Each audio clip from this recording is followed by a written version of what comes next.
झड़प इनकाउंटर में एक मुकामी मिलिटेंट जाँ बहक। इलाके में तलाशी कार्रवाई लगातार जारी।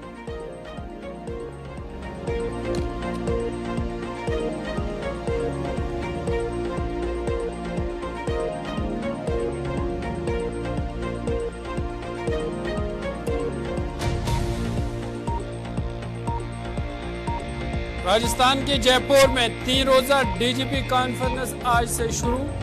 वज़ीर-ए-आज़म मोदी, वज़ीर दाखिला अमित शाह और अजीत डोवाल कॉन्फ्रेंस में रहेंगे मौजूद। सिक्योरिटी मामलात पर होगा तबादला ख्याल।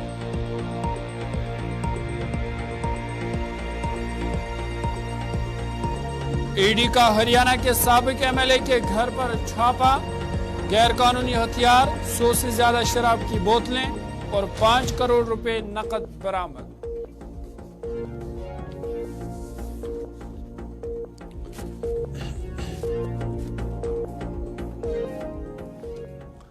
आदाब नाज़रीन, गुलिस्तान न्यूज देख रहे हैं आप। बड़ी खबरों के बुलेटिन के साथ मैं हूं ज़ुहूर लोलाबी। जनूबी कश्मीर के शुपियां जिला में सिक्योरिटी फोर्स और मिलिटेंटों की माबीन एनकाउंटर में एक मुकामी मिलिटेंट को जांबा कर दिया गया है। मुकामी मिलिटेंट की शिनाख्त बिलाल अहमद भट्ट साकने चक चोलन शुपिया के तौर पर की गई है और ये इनकाउंटर अब खत्म हुआ है, ताम तलाशी कार्रवाई अभी भी इलाके में जारी है। बता दें कि इनकाउंटर आज उस वक्त शुरू हुआ था जब मिलिटेंट की मौजूदगी के हवाले से सिक्योरिटी फोर्स को मखसूस इतला मौसूल हुई थी, जिसके बाद पूरे इलाके को सिक्योरिटी फोर्स ने अपने मुआसरे में लिया था और इब्तिदाई फायरिंग के तबादले के बाद इस इनकाउंटर में एक मुकामी मिलिटेंट को जाम बहक कर दिया गया है।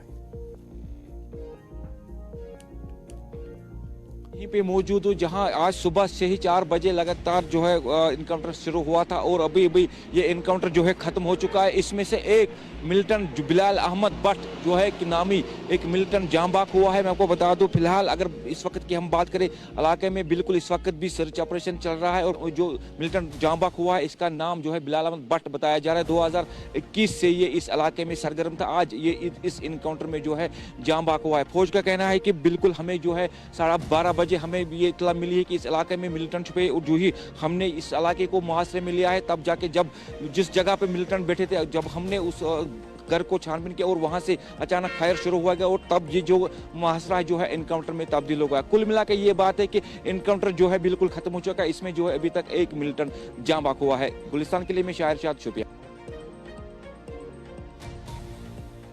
हिंदुस्तानी बहरिया ने सोमालिया के साहिल के करीब हाईजैक किए गए जहाज MV लीला नॉरफॉक को लेकर एक बड़ा कदम उठाते हुए INS चेन्नई को इस तरफ रवाना कर दिया है। हाईजैक होने वाले जहाज के हमले में 15 हिंदुस्तानी अरकान भी शामिल है। ज़राए के मुताबिक हिंदुस्तानी बहरिया का जंगी जहाज INS चेन्नई हाईजैकिंग की सूरत से निपटने के लिए हाईजैक किए गए जहाज की तरफ बढ़ रहा है और इससे कबल फौजा अफसरान का कहना था कि हिंदुस्तानी बहरिया हाईजैक किए गए जहाज MV लीला नॉरफॉक पर कड़ी नजर रखे हुए हैं, जिसकी इतला गुज़िश्ता शाम को मिली थी। लाइबेरिया के झंडे वाले जहाज पर हमले के 15 अफराद सवार थे, जिसे सोमालिया के साहिल से हाईजैक किया गया था। हिंदुस्तानी बहरे के तैयारी जहाज पर नजर रखे हुए हैं और अमले के साथ मुसलसल राबता कायम किया जा रहा है। दरअसल खबरें आ रही है कि अफ्रीकी मुल्क सोमालिया के साहिल से एक कार्गो जहाज को हाईजैक कर लिया गया है। इस जहाज पर अमले के 15 हिंदुस्तानी अरकान भी सवार हैं।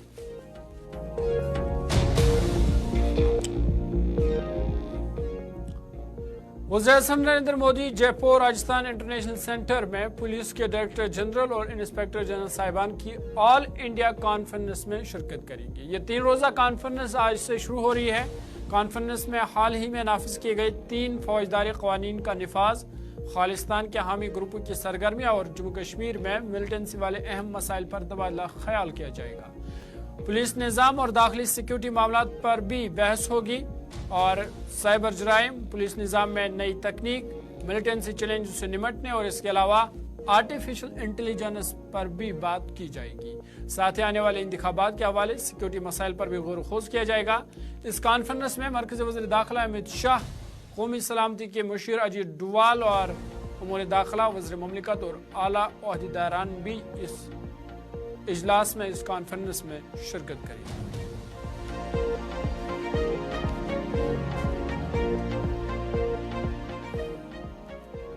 वज़ीर ख़ारजा एस जयशंकर नेपाल दौरे पर है और काठमांडू में आज एक तकरीब से खिताब करते हुए उन्होंने कहा कि वज़ीर आज़म मोदी की क़यादत में हुकूमत हिंद अपने पड़ोस में शराकतदारों के साथ ख़ास तौर पर नेपाल के साथ अपने ताल्लुकात को नए सिरे से मुतय्यन करने के लिए पुरअज़्म है। उन्होंने कहा कि सबका साथ, सबका विकास, सबका विश्वास और सबका प्रयास और अपनी तरक्की के सफ़र में नेपाल समेत दोस्त पड़ोसी ममालिक के साथ लेकर आगे चले। Prime Minister Modi, the Government of India is committed to continue redefining its relationship with partners in our neighborhood, especially with Nepal. I remember that during his visit to Nepal in 2014, Prime Minister Modi had given the HIT formula for India-Nepal relations.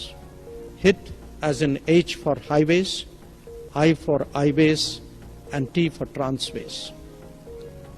And during the visit of Prime Minister Prachand to India in June, both leaders took the important decision to make our partnership a super hit now.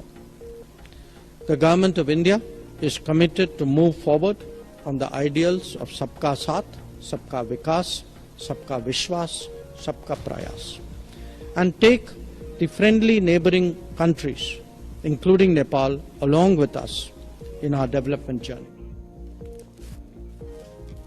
अपनी फौज को जानिए festival 2024 के इफ्तिताह से खिताब करते हुए UP के सीएम योगी आदित्यनाथ ने कहा कि लखनऊ में नेशनल डिफेंस यूनिवर्सिटी का एक कैंपस भी कायम किया गया है। उन्होंने कहा कि मुझे यकीन है कि लखनऊ में नेशनल डिफेंस यूनिवर्सिटी कैंपस के क़याम से मसल्ह अफवाज में शमूलियत के ख्वाहिशमंद नौजवानों की सलाहियतों को बहुत फ़ायदा पहुँचेगा।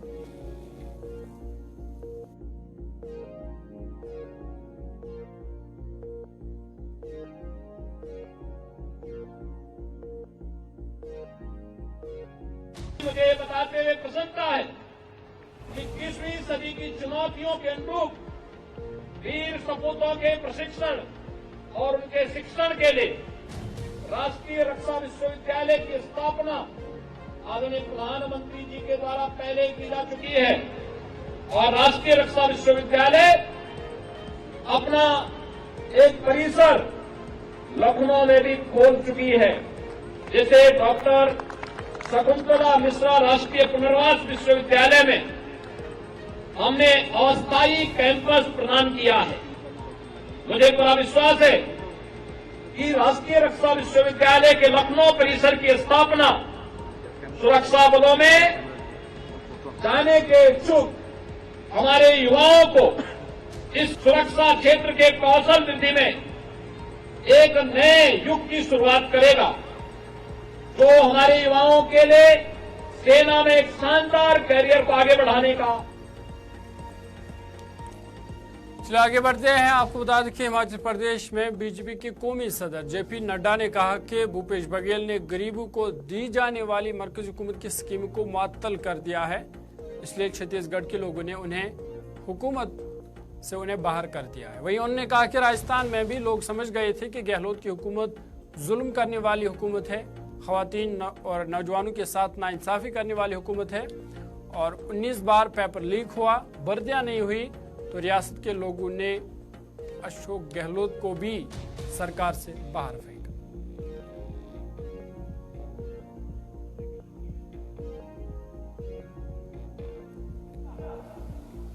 लोग धरती पर देखते हैं कि किसका कितना काम हुआ और लोगों को ध्यान में आया कि भूपेश बघेल गरीबों को दिया गया मोदी जी का कार्यक्रम को रोकने का, अटकाने का, लटकाने का, भटकाने का काम कर रही है। इसलिए छत्तीसगढ़ की जनता ने बघेल और उसकी सरकार को लटका दिया, अटका दिया, भटका दिया और घर वापस भेज दिया। ये हमको याद रखना।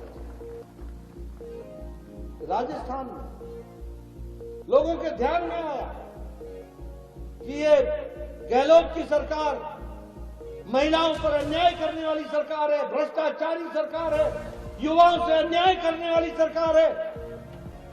19 बार पेपर लीक हो गया, कोई भर्ती नहीं हुई, भ्रष्टाचार पे भ्रष्टाचार, महिलाओं के साथ अत्याचार। राजस्थान की जनता ने कह दिया गहलोत तुम घर बैठो, अब भजन जी आए हैं और वह भारतीय जनता पार्टी के मुख्यमंत्री को लिखने ये फर्क है। और मध्य प्रदेश में जो काम अच्छे हो रहे थे, आज वो बीमारू राज्य से निकल करके विकसित राज्य की ओर आगे बढ़ा। इन सबका नतीजा है कि आज भारतीय जनता पार्टी की आज समय बदल गया। लोग धरती पर देखते हैं कि किसका कितना काम हुआ और लोगों को ध्यान में आया कि भूपेश बघेल गरीबों को दिया गया मोदी जी का कार्यक्रम को रोकने का, अटकाने का, लटकाने का, भटकाने का काम कर रही है। इसलिए छत्तीसगढ़ की जनता ने बघेल और उसकी सरकार को मगरबी बंगाल में आज ईडी टीम पर हमले के बारे में मगरबी बंगाल के वजीर और टीएमसी लीडर शशि पंजा ने कहा कि किसी भी किस्म की तशद्दुद की टीएमसी हिमायत नहीं करती है, लेकिन गांव वालों शिकायत कर रहे थे कि उन्हें फोर्स ने उकसाया जो तहकीकात के साथ थे। उन्होंने कहा कि मरकज को रियासत के साथ ताउन किया जाना चाहिए। संदेश खाली में जो हिंसा की घटना हो रही थी उसको समर्थन नहीं करती है तृणमूल कांग्रेस, लेकिन ये भी सच है कि गांव के लोग कह रहे थे कि जो सेंट्रल फोर्स आए थे वो उनको विरक्त भी कर रहे थे और वहां पे जो उत्तेजना तैयार हुई है कहीं ना कहीं उनके द्वारा हुई है। तो ये बात तो रही, लेकिन इस विषय में निशित प्रामाणिक जो केंद्र के प्रतिमंत्री है वो ये कह रहे हैं कि बंगाल में फेडरलिज्म वाली बात ही ये चीज ही नहीं है। तो निशित प्रामाणिक से हमें ये पूछना है कि आपके कूच बिहार में फेडरलिज्म आपको दिखा? आपको पश्चिम बंगाल में फेडरलिज्म दिख रही है? जब आती है मनरेगा के बारे में, मनरेगा के फंड्स जो बंगाल को मिलते हैं, जो पैसा मिलती है वो अब तक नहीं आए और बंगाल की गरीब जनता के बाड़ी बनेंगे, घर बनेंगे, उसके लिए पैसा अब तक केंद्र ने नहीं दिया और आपने अपनी आवाज को केंद्र तक नहीं पहुंचाया। आपने जिस क्षेत्र से आप निर्वाचित हैं कूच बिहार से, वहां की जनता को मनरेगा का फंड्स मिल रहे हैं कि नहीं? तो फेडरलिज्म की बातें, बड़ी बड़ी बातें आप मत कीजिए। आप केंद्र से पूछिए कि फेडरलिज्म माने सेंटर और स्टेट को दोनों एक संग काम करना है। तो स्टेट चलिए आपको बता दें कि जम्मू कश्मीर कांग्रेस के इंचार्ज और साबिक मरकजी वजीर भारत सिंह सोलंकी जम्मू कश्मीर दौरे पर है और इस वक्त जम्मू में एक तकरीब से खिताब कर रहे हैं। क्या कुछ कह रहे हैं, बराह रास्त जम्मू आपको लिए चलते हैं और भारत सिंह सोलंकी को सुनते हैं। और जम्मू की दोनों सीट पर कांग्रेस इस बार ताकत से लड़के जिताएंगे। ये कोई डिफिकल्ट काम नहीं है। जैसा मैंने पहले कहा कि फूल बिखरे हुए, फूलों को अगर जोड़ दिया तो इतना अच्छा गुलदस्ता बनेगा कि पूरा हिंदुस्तान देखेगा कि जम्मू और कश्मीर के लोग जुड़ के एक ताकत बन के शांति और अमन का मैसेज दुनिया भर को, देश भर को दे सकते हैं। पहली बार आप सबको मिलने का मौका मिला, दर्शन करने का मौका मिला। मैं शुक्रगुजार हूं हमारे राष्ट्रीय नेतृत्व का, कितने प्यारे लोगों के बीच आने का मौका मिला और वो विरासत भी मिली कि जहां मेरे वालिद साहब आए वहां मुझे आके आप पैर छूने का आपका मौका मिला। आप सबको बड़े प्यार से धन्यवाद के साथ आप सबके साथ काम करने के लिए मैं हमेशा हाजिर रहूंगा। जब भी चाहो आपको मिलूंगा। सब साथ मिलके जम्मू कश्मीर को ताकत देंगे, ये वादा आपको मैं करता हूं। धन्यवाद। जय हिंद।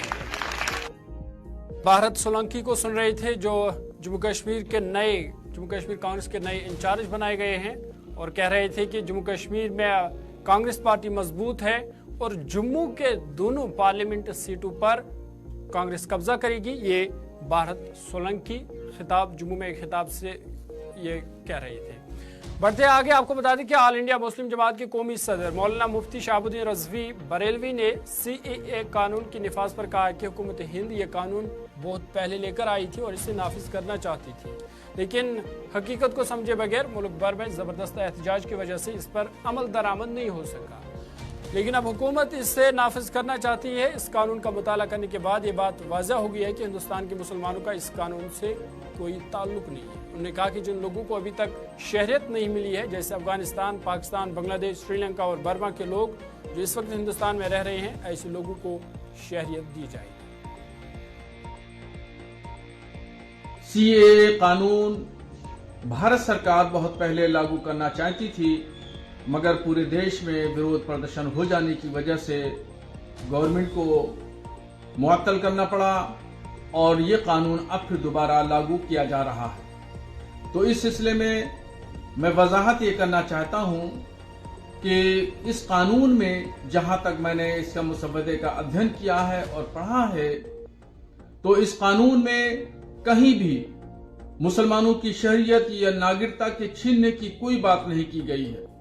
ये कानून दरअसल उन लोगों के लिए है जो लोग अफगानिस्तान, पाकिस्तान, बांग्लादेश, श्रीलंका, बर्मा से यहाँ पर आए और काफी सालों से हिंदुस्तान में रह रहे हैं और उनको शहरियत यानी नागरिकता नहीं मिली है।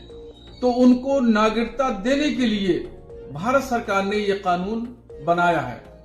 इस कानून का यानी सीएए का मुसलमानों से कोई लेना देना नहीं है और समाजवादी पार्टी के नेता लोग ये कह रहे हैं कि अगर सीएए लागू हुआ तो भारत के हालात खराब होंगे, तो ये बयान उनका गुमराह कुन है और मुसलमानों को डराने और धमकाने वाला है। तो मैं वाज़ेह कर देना चाहता हूं कि इस कानून से डरने की, खौफजदा होने की जरूरत नहीं है और ये कानून मुसलमानों से मुतालिक नहीं है। करोड़ों की तादाद में हिंदुस्तान में मुसलमान रहता है, तो क्या कोई भी गवर्नमेंट ऐसा फैसला लेने में सक्षम है कि यहाँ करोड़ों की तादाद को कलअदम करार दे दिया जाए? ऐसा हरगिज मुमकिन नहीं है। तो इसलिए जो लोग भड़का रहे हैं, बहका रहे हैं और वो गलत बयानबाजी कर रहे हैं, ऐसे लोगों से होशियार रहिए। आगे बढ़ते हैं, आपको बता दें कि भारत के मुख्तलिफ रियासतों में किसानों की तरफ से तरह तरह की काश्तकारी की जाती रही है और ये बरसों से चला आ रहा है। वहीं यूपी के बाराबंकी जिला में किसान बड़े पैमाने पर स्ट्रॉबेरी काश्त कर रहे हैं। इस काश्तकारी के जरिए किसान लाखों रुपए का मुनाफा कमा रहे हैं। कम लागत की वजह से तैयार हो रहे हैं और हर साल कमाई ज्यादा से ज्यादा काश्तकारी स्ट्रॉबेरी की काश्त में अपनी दिलचस्पी जाहिर कर रहे हैं, क्योंकि किसानों का मानना है कि आमतौर पर धान, गुंदम वगैरह जैसी फसलों में मुनाफा कम होता था, लेकिन स्ट्रॉबेरी की काश्त में मुनाफा ज्यादा होता है और इसको देखकर अब हर जगह और हर जिले के नौजवान किसान भी स्ट्रॉबेरी की काश्त की तरफ रागिब हो रहे हैं।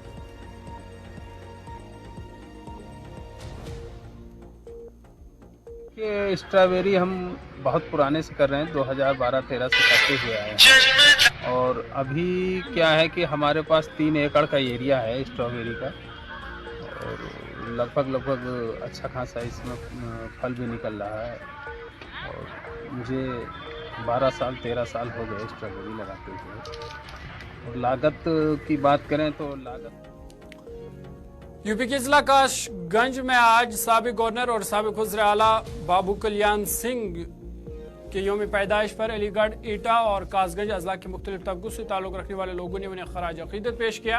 उनके दौर में किए गए खुसूसी कामों को याद किया गया। राजस्थान के साबिक वज़ीर आला और साबिक गवर्नर बाबू कल्याण सिंह की सालगिरह के मौके पर आज नादराई गांव में उनके मुजस्समे की निकाब कुशाई करते हुए एमएलए देवेंद्र राजपूत ने उनके सरबराह को खराज अकीदत पेश किया।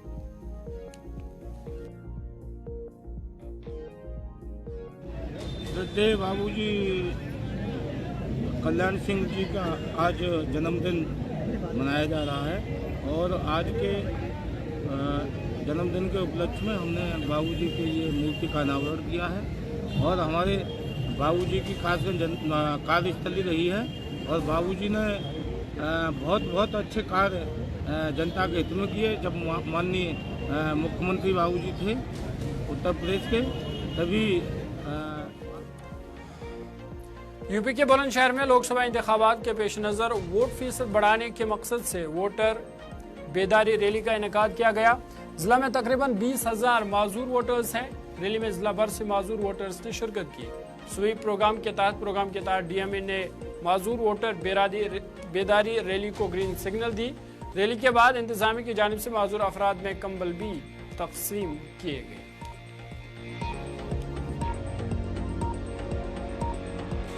ये भैया मेरा नाम कुमारी वीना शर्मा, मैं राष्ट्रीय अध्यक्ष हूँ स्वर्गीय श्रीमती अंगूरी देवी दिव्यांग कृत्रिम अंग संस्थान की। ये हमारी मासिक बैठक होती है जो महीने का पहला शुक्रवार होता है, और आज जो हो रहा है ये मतदाता रैली के टाइप में निकल रही है। और दूसरे जो लोग हमारे 18 साल के हो गए हैं और जिनका मतदाता उसमें नाम नहीं है, उनके लिए वोट भी बनाए जाएंगे और उनके लिए ये कार्यक्रम रखा। देखिए, भारत निर्वाचन आयोग के दिशा निर्देशानुसार अब की जो मतदाता सूची बनाई जा रही है वो इंक्लूसिव मतदाता सूची बनाई जा रही है, जिसमें उद्देश्य ये है कि समाज का वो वर्ग जो किसी कारण से मतदाता सूची में जिनके नाम नहीं आ पाते थे या मतदान केंद्रों पर किसी कारणवश वोट डालने नहीं जा पाते। ये आज मतदाता जागरूकता रैली है जिसमें हमारे जो दिव्यांग बंधु हैं जिले के वो आए हुए हैं यहाँ। वो एक छोटा सा संदेश देंगे, घूम के यहाँ जहाँ तक आगे चलेंगे कि भाई मतदान कितना ज़रूरी है। तो ये हमारे दिव्यांग बच्चों द्वारा, दिव्यांग जनों द्वारा कार्यक्रम किया जा रहा है। और आपके पास जो खड़े हैं ये सारे बच्चे मूक बधिर हैं। बड़ी खबरों के इस बुलेटिन में फिलहाल मेरे साथ इतना ही। अपने मेजबान ज़ुहूर लोलावी को दीजिए इजाज़त। देश दुनिया की बाकी खबरों के लिए आप देखते रहिए गुलिस्तान न्यूज़।